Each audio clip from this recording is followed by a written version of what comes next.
cœur de votre vie.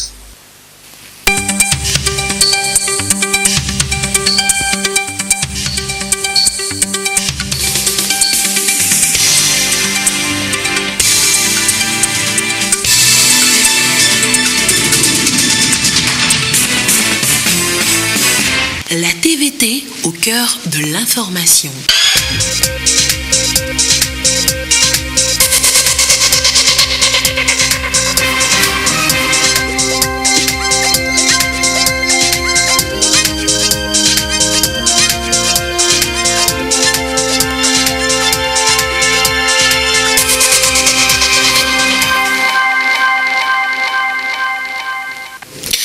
Madame, Monsieur, bonsoir. Bienvenue sur la télévision togolaise pour le journal du soir.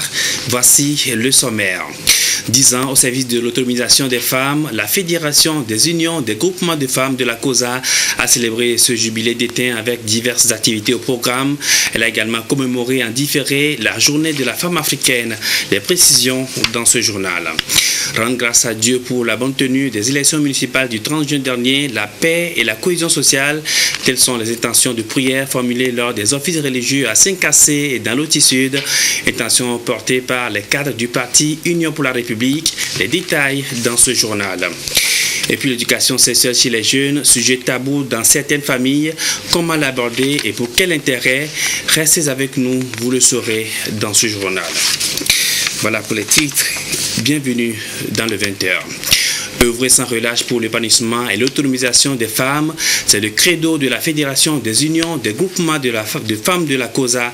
Elle vient de célébrer son jubilé d'été, 10 ans d'engagement aux côtés des femmes, couplé de la célébration en différé de la journée de la femme africaine. Le récit de Nestor Mouzo. Forte mobilisation des membres de la Fédération des unions des groupements de femmes de la COSA pour fêter l'anniversaire de leur mouvement. La FUGFK souffle ses 10 bougies en ce mois d'août. Cette manifestation au Palais des Congrès de Kara marque l'apothéose de la fête. Elle marque aussi la célébration de la journée de la femme africaine.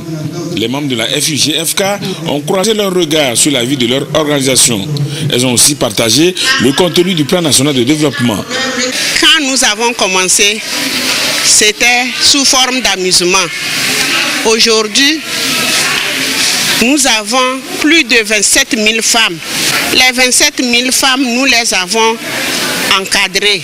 Nous sommes allés dans les villages. On les a sensibilisées. Qu'aujourd'hui, aucune femme ne doit rester bras croisés. Nous tous, on doit travailler à notre autonomisation avec les petits crédits que nous faisons. C'est ça qui nous aide dans nos foyers aussi. C'est pour que la femme sorte de la pauvreté. Ce que nous faisons, ça tombe bien dans l'idée du chef de l'État avec le PND. En 10 ans, la FUGFK a donc impacté positivement la vie de plusieurs de ses membres et les témoignages ne manquent pas. On avait une seule machine, mais quand la fédération est arrivée, il nous a donné plus de 4 machines. 4 machines à main et 4 machines à pied. Et quand on avait commencé aussi, il n'y en avait pas couture, il n'y en avait pas broderie. On ne faisait pas aussi les t-shirts. Donc je sais bien qu'il nous a aidé beaucoup. Avant là, on souffrait avant de trouver à manger. On a les clients à Lomé, les clients au Bénin. Donc on vend beaucoup de choses. Mbumana fédération d'Aïbkloro. Mogomne mananoy rohing lebeketanam. Elimul mobosene hamhiukuim. E hamhiukuim abalfay. La fédération m'a apporté un grand soutien. Il y a un éleveur de moutons dont l'activité m'intéresse. Je suis allé le voir et il m'a offert un mouton. Mais il me fallait un géniteur. Je me suis alors tourné vers la fédération pour faire un prêt. Avec ce prêt, j'ai acheté non seulement un géniteur, mais aussi des femelles. Et cette activité me rapporte beaucoup. Pour la scolarité de mes enfants, je n'attends plus forcément mon mari.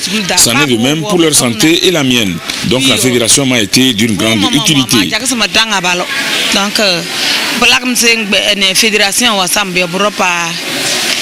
Les 27 000 femmes que compte la FUGFK sont réparties dans 30 unions avec 925 groupements. Avant la manifestation apothéose, les membres de ces groupements ont participé aux différentes activités. Il y a eu une caravane qui a parcouru les artères de la ville de Kara pour annoncer l'événement. Il y a eu aussi une opération de reboisement et une opération de salubrité publique. La Fédération des unions des groupements de femmes de la COSA a mis au propre certains services et places publiques.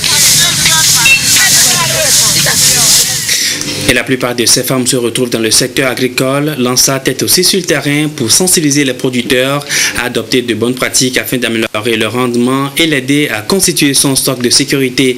Elle était à la ferme de Fameta à Abachang dans le Tchaoudjo. Un important stock de maïs a été acheté auprès des producteurs. L'argent est viré sur le compte du groupement Désiré Aloye. L'Agence nationale de sécurité alimentaire du Togo, ANSAT, a pris rendez-vous avec les producteurs de la ferme Fameta de Abachang à Lamadessi dans le sud de la préfecture de Tchaoudjo. Rendez-vous pour leur acheter 13 tonnes de maïs blanc de qualité. La campagne de l'agence se poursuit pour collecter la denrée et constituer des réserves de sécurité. Un achat pour les soutenir dans la production. Le montant évalué à 2 80 000 est déjà disponible à la banque. En fait, c'était le maïs à côté les variétés de togolaises. Après, il faut le couvrir. Cette année, on fait 60 hectares. On fait le maïs blanc, le maïs jaune. Nous sommes aussi le rachid, nous sommes aussi les riz et le sorgho. L'ANSAT innove. Objectif, faire des producteurs des entrepreneurs pour produire davantage et à échelle et tendre vers la transformation. Aujourd'hui, nous sommes à Fameta, ferme agricole moderne égypto-togolaise d'Abachang, pour adhérer à la politique du plan national de développement qu'a lancé le chef de l'État. L'ANSAT a choisi comme thème la bancarisation des producteurs des sociétés coopératives. Donc désormais, l'ANSAT exhorte les producteurs à ouvrir les comptes dans les banques. Et c'est là que nous allons verser l'argent de nos achats. Et ceci aidera les producteurs à aller faire des prêts auprès de ces banques, cautionnés bien sûr par MIFA. Donc en marge de cela, dans le sens de la commercialisation de ces produits agricoles, nous exhortons les producteurs, on les informe que les frontières sont largement ouvertes pour les exportations. L'État, à travers l'ANSAT, a signé un partenariat avec le TG pour faciliter la commercialisation du maïs. Il y a eu un partenariat avec le TG dans la transformation du maïs blanc local en farine. Donc j'exhorte tout le monde à s'approprier de cette farine. Elle est intéressante. Grâce au MIFA, mécanisme incitatif de financement agricole, les acteurs dans la chaîne de production sont rassurés de la disponibilité des intrants, des fonds et du marché. Le gouvernement togolais entend faire de l'agriculture un véritable maillon pour soutenir la croissance économique, l'agrobusiness. Les producteurs en lien sont appelés à se former en coopérative afin de mieux profiter. La chimiorésistance aux antibiotiques, elle est devenue un phénomène de santé publique et devient de plus en plus inquiétante compte tenu de la prolifération des produits vétérinaires douteux sur le marché. La situation interpelle les services vétérinaires qui ont effectué une descente inopinée au marché de Kara. Ils ont procédé à la saisie de ces produits afin de protéger la population contre les effets néfastes de ces médicaments. Nestor Mouzo. La division contrôle vétérinaire de la région de la Kara à l'œuvre dans les marchés ruraux. D'étalage en étalage, elle recherche les produits pharmaceutiques vétérinaires interdits de circulation. Chaque année, les services vétérinaires procèdent à des descentes dans les marchés en vue de décourager les commerçants indélicats. Cette opération s'intègre dans la CAMVET, campagne d'assainissement du marché du médicament vétérinaire initiée par la Commission de l'Union économique et monétaire ouest-africaine UEMOA en vue de lutter contre la chimio-résistance. Un produit humain, lorsqu'il est consommé, c'est l'individu qui va en pâtir. Si c'est bon pour lui. Si ce n'est pas bon, c'est lui qui va payer les frais.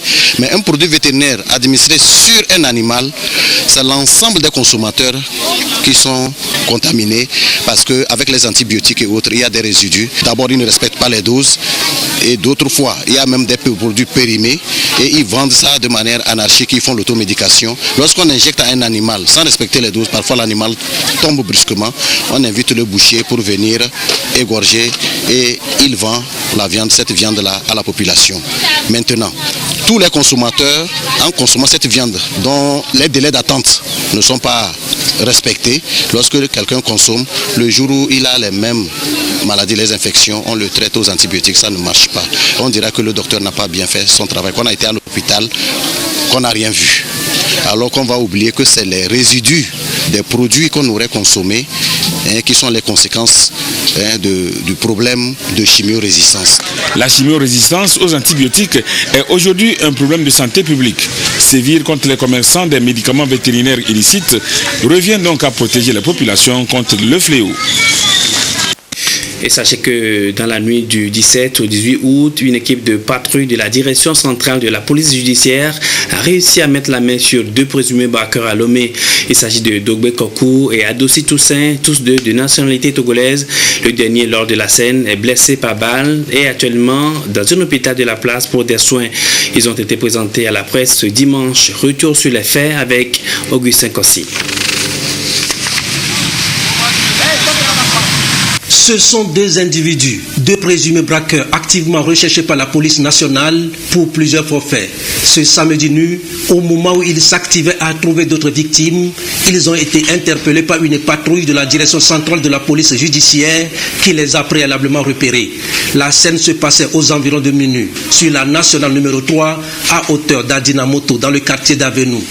Malgré plusieurs sommations, les 2 individus à dos d'une moto n'ont pas obtempéré, obligeant ainsi la police à faire usage d'armes. On va aller acheter la machette au niveau d'Assigame et pour faire la braquage, c'est là la police nous a arrêté au cours de route. Souvent, si on te trouve sur la moto, donc on sera derrière toi parce que tu arrives juste à devant tu, c'est là on t'attaque, on prend la moto et puis on s'en va. Si nous volons la moto, donc nous les vendons au Ghana. Donc on circule avec ça, si quelqu'un qui veut payer, donc on lui vend ça. Dès que les 2 individus ont aperçu les agents, ils ont aussitôt pris la fuite, roulant à vive allure en direction du Ghana. La course-poursuite s'est alors engagée. Au cours de l'intervention, le nommé Adossi Toussaint a été blessé par balle, puis évacué par l'équipe de patrouille dans un centre hospitalier où il a été pris en charge. Ils reconnaissent qu'ils étaient sur le point de commettre un nouveau braquage dans cette nuit. Reconduit sur les lieux cet après-midi, Dogbe Kokou, 31 ans, de nationalité togolaise, retrouve quelques effets personnels abandonnés la veille. Sur cette image amateur prise à l'hôpital, Toussaint Agossi, 32 ans, également togolais blessé par balle, est physiquement reconnaissable. Tous 2 sont impliqués dans multiples braquages et regroupements de malfaiteurs. De véritables repris de justice, nous dira-t-on. Des premières investigations, il ressort que le nommé Dogbe Kokou a recouvré la liberté en janvier 2019 après avoir purgé une peine de 3 ans de prison. Il a été condamné pour vol à main armée et groupement de malfaiteurs. Son compère, Agossi Toussaint, a également fait la prison en 2015 pour les mêmes faits.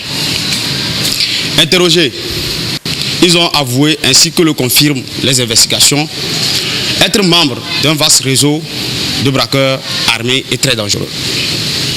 Ils ont choisi le territoire togolais comme lieu de braquage et le Ghana comme lieu de refuge après les braquages.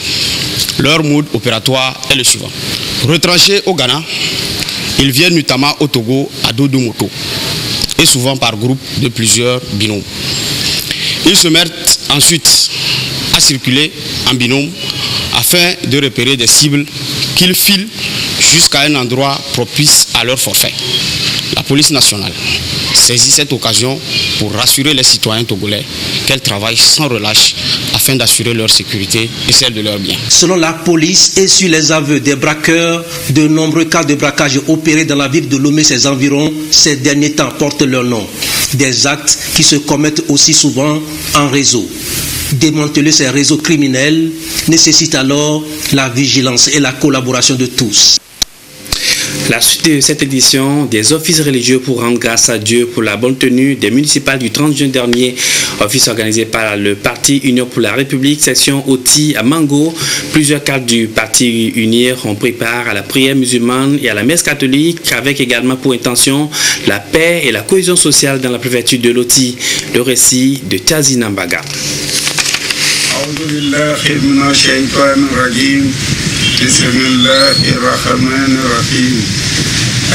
Lecture du Saint-Coran en entier, soit 114 chapitres au total, pour la paix et la cohésion sociale dans la préfecture de l'Oti. L'initiative vient des jeunes du Grand Parti Unir, Union pour la République de l'Oti. Elle fait suite au conflit intercommunautaire qu'a connu la localité courant juin et juillet de cette année. Pour les cadres du parti, de tels événements qui fragilisent le vivre ensemble et sapent tout effort de développement ne doivent plus se reproduire.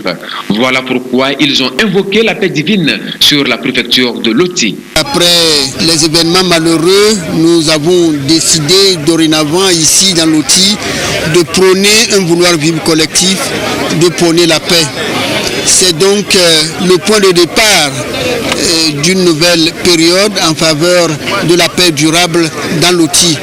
Donc c'est en union de prière que nous avons imploré la bénédiction du Très-Haut pour qu'il donne une paix durable à notre préfecture. En commençant par le chef d'État qui est au sommet, jusqu'à ceux qui sont à la base, qu'Allah les accompagne dans leurs activités et qu'Allah aussi exauce leurs vœux. Parce que ce sont eux qui font les démarches, ce sont eux qui font les programmes pour le développement de notre pays. À tous ceux qui œuvrent aussi pour l'encadrement de cette paix, nous voulons dire les corps habillés. Nous demandons aux Tout-Puissants également de les protéger et de leur faciliter la tâche de l'encadrement de la sécurité. Cette prière était également une action de grâce à Dieu pour le bon déroulement du scrutin municipal du 30 juin 2019 et une reconnaissance à l'ensemble des populations de l'Oti qui ont choisi librement de réaffirmer leur confiance au parti bleu-blanc, le parti du président Fort Esosmina Nyazingbe, le Grand Parti Unir qui a raflé 8 conseillers sur 11. Nous avons organisé les élections, ça s'est bien passé.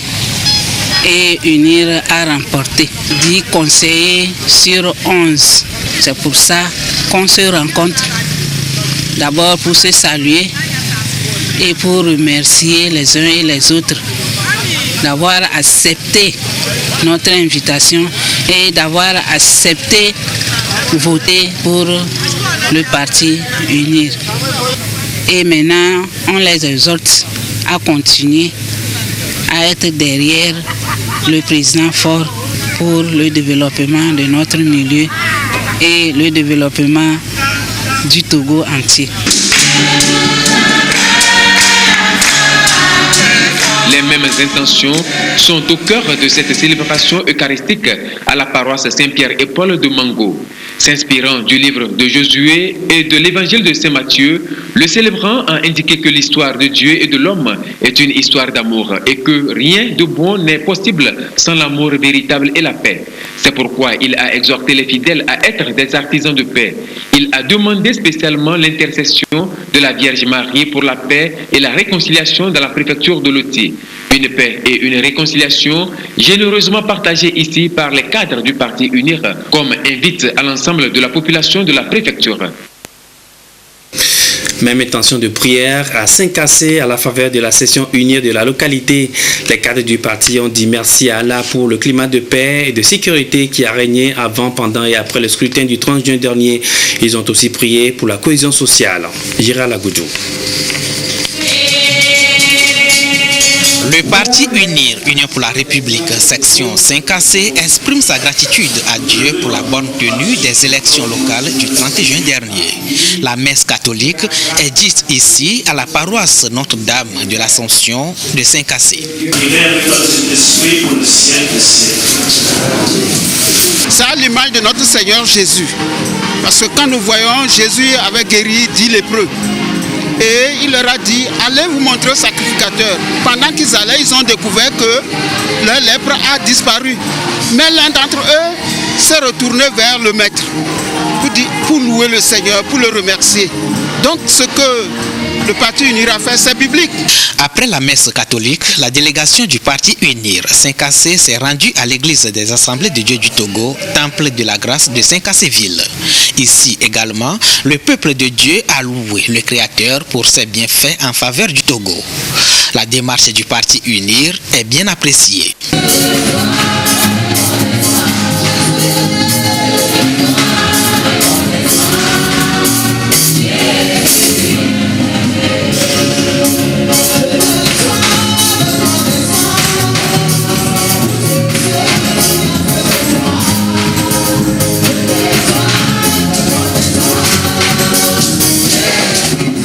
Le pas qu'ils ont posé ce matin, en remerciant Dieu, je crois bien que cela va porter un grand fruit dans leur vie, en les élevant, en les protégeant, non seulement à ce parti seul, mais à tout le Togo.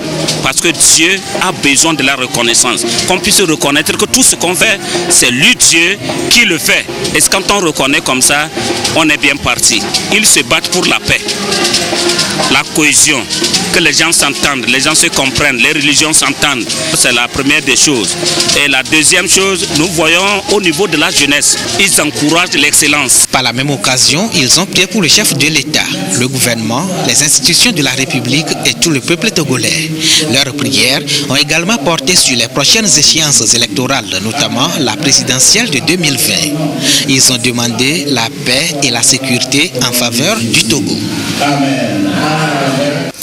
Jeunes chrétiens, que personne ne méprise ta jeunesse. C'est la réflexion que l'Alliance de la jeunesse des Assemblées de Dieu d'Afrique a menée à Lomé. C'est lors de la 11e convention annuelle de l'organisation. Plus de 14 pays d'Afrique de l'Ouest et centrale ont pris part à ce rendez-vous annuel. Les précisions de Edwige Jatak Babasabi et Kamen Madiakapo.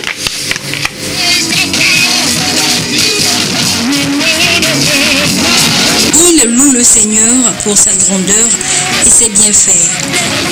Des jeunes de l'Église des Assemblées de Dieu de 14 pays africains sont ici réunis pour sceller une nouvelle alliance avec l'Esprit Saint. À cette 11e convention de l'Alliance de la jeunesse des Assemblées de Dieu d'Afrique à Jada, il est question d'amener les jeunes à garder leur identité chrétienne. La Jada a été mise en place depuis des années par nos pères au niveau de l'Afrique, pour rassembler les jeunesses des Assemblées de Dieu d'Afrique, leur permettre de susciter des appels parmi les jeunes. Permettre aux jeunesses d'Afrique de fraterniser au lieu d'être disparates. Dans sa prédication tirée de l'épître aux Éphésiens chapitre 5 verset 16, le pasteur Nathani Hanani a exhorté la jeunesse à faire bon usage du temps. D'abord, nous devons racheter le temps parce que le retour de Jésus approche. Nous devons racheter le temps parce que le temps est un facteur très important dans la vie. Si nous ratons le moment opportun où nous devons accueillir le message, l'évangile de Christ, si nous manquons ce moment-là et nous laissons passer ce temps-là, nous sommes perdus pour toujours. Alors je pense qu'il est important que nous puissions prendre soin du moment où Dieu nous visite. L'Alliance de la jeunesse des Assemblées de Dieu d'Afrique est une institution qui réunit chaque 2 ans la jeunesse des églises des Assemblées de Dieu d'Afrique pour susciter en eux le leadership et l'amour du prochain. Jusqu'au 18 août prochain, plusieurs activités, notamment des ateliers de formation, des séances de prière et d'adoration, sont au programme pour permettre à la jeunesse africaine de s'épanouir en Christ.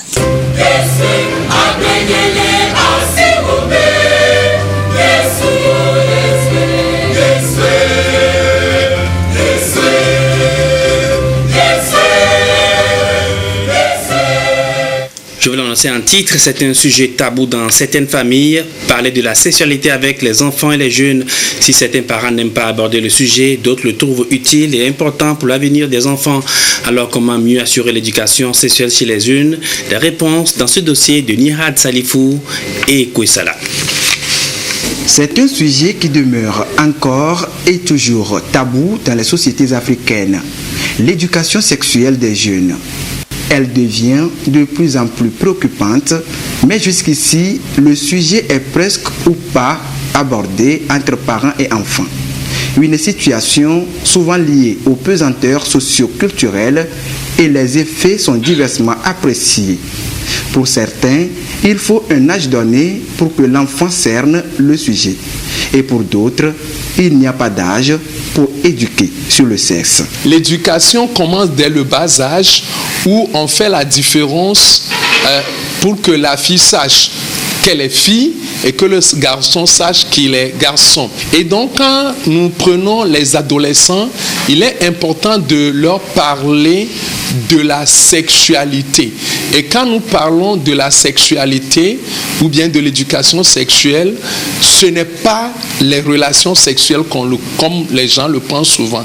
Donc, c'est parler un peu des aspects liés, par exemple, à la prévention des grossesses précoces, des grossesses non désirées, la paternité et la maternité précoce, parler des infections au VIH, au sida et les autres IST. Donc, je crois que nous pouvons parler de la sexualité aux enfants à n'importe quel âge. L'éducation sexuelle a donc une influence considérable sur la vie de la jeune fille et du garçon. Elle prend en compte plusieurs paramètres pour mieux appréhender le sujet et mieux encadrer cette tranche d'âge souvent jugée vulnérable. Nous avons l'éducation sexuelle formelle et l'éducation sexuelle informelle. Au niveau de l'éducation sexuelle formelle, c'est ce que nous recevons au niveau de nos écoles, au niveau de l'éducation, au cours de notre cursus d'enseignement. Et cette éducation sexuelle, en ce qui concerne notre pays, c'est ce que nous appelons l'éducation sexuelle complète à l'école. Et en ce qui concerne l'éducation sexuelle informelle, c'est ce que nous recevons à la maison, c'est ce que nous recevons dans nos familles. Quand on est enfant, les messages à véhiculer sont différents des messages à véhiculer quand il s'agit des adolescents et jeunes ou des adultes. L'éducation sexuelle prend en compte les aspects psychologiques et affectifs. Dépasser cette résignation à discuter et enseigner les jeunes sur ce fait qui parfois empêche un épanouissement normal et digne de ce nom, un moyen nécessaire pour assurer un développement harmonieux et peut-être complet aux jeunes enfants. Ceci avant leur âge de puberté. La suite de cette édition culture des instruments de musique traditionnelle, le ministère en charge de la culture veut les sauvegarder et les valoriser à travers un projet bien conçu à cet effet. En attendant, la sensibilisation se poursuit au niveau des parties prenantes pour le succès du dit projet. L'étape de la COSA avec Nestor Mouzo.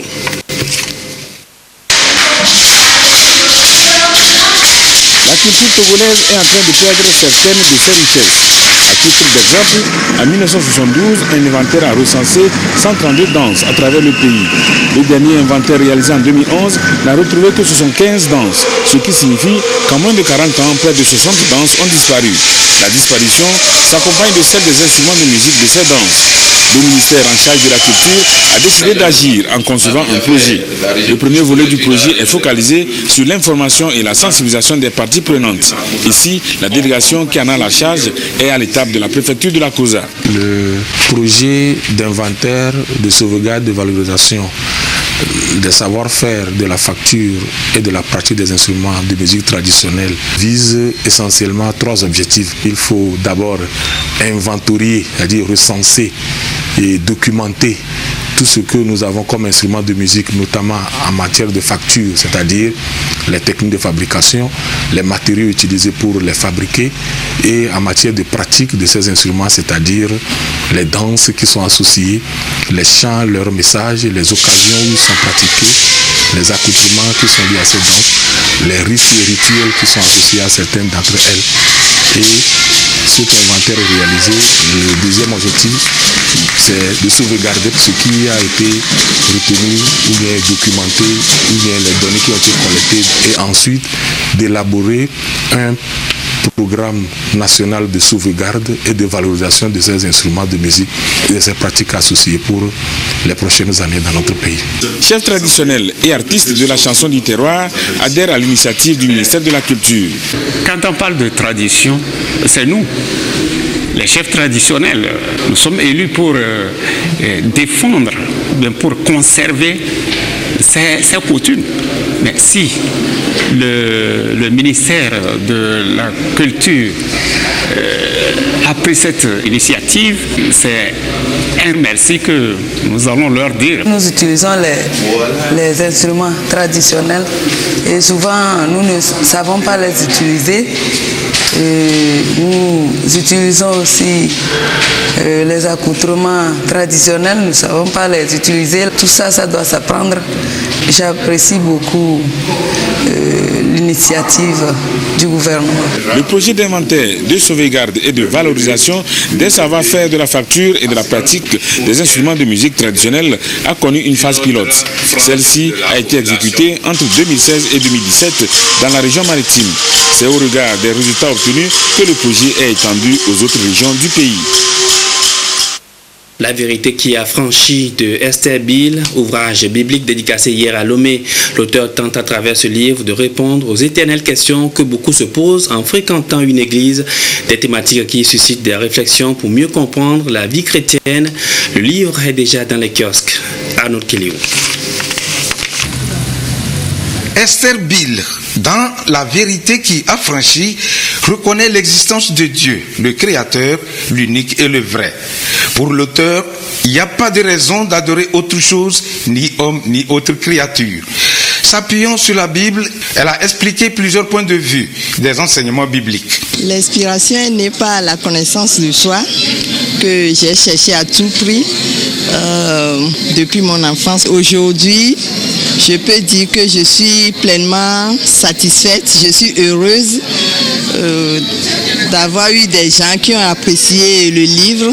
Vous pouvez le trouver à la librairie Star et aussi chez Aoudi. Dans ce livre, l'auteur évoque la vie spirituelle, la relation personnelle avec Dieu et s'insurge contre les idoles sous toutes leurs formes. Essentiellement, nous allons à l'église, mais nous posons beaucoup de questions. Pourquoi est-ce que nous sommes sur la terre? Qui sommes-nous? Quel doit être notre rapport avec le Créateur? Donc c'est à ces genres de questions auxquelles a répondu cet ouvrage. Et donc personnellement, en tant que chrétien, je l'ai lu. Et en tant qu'éditeur, ce que je voudrais dire, c'est que c'est un ouvrage intéressant. En ce sens que ça soulève des réflexions à tous ceux qui s'intéressent un peu à leur vie spirituelle. Avec moult passages bibliques et des paraboles, Esther Bill éclaire le lecteur pour qu'il puisse directement comprendre le fond de sa pensée. À travers La vérité qui a franchi, l'auteur lance le débat sur les pensées orthodoxes classiques pour amener le chrétien ou non à cultiver une autre forme de spiritualité. Voilà, et c'est la fin de cette édition. Merci à vous qui l'avez suivi. Passez une excellente soirée.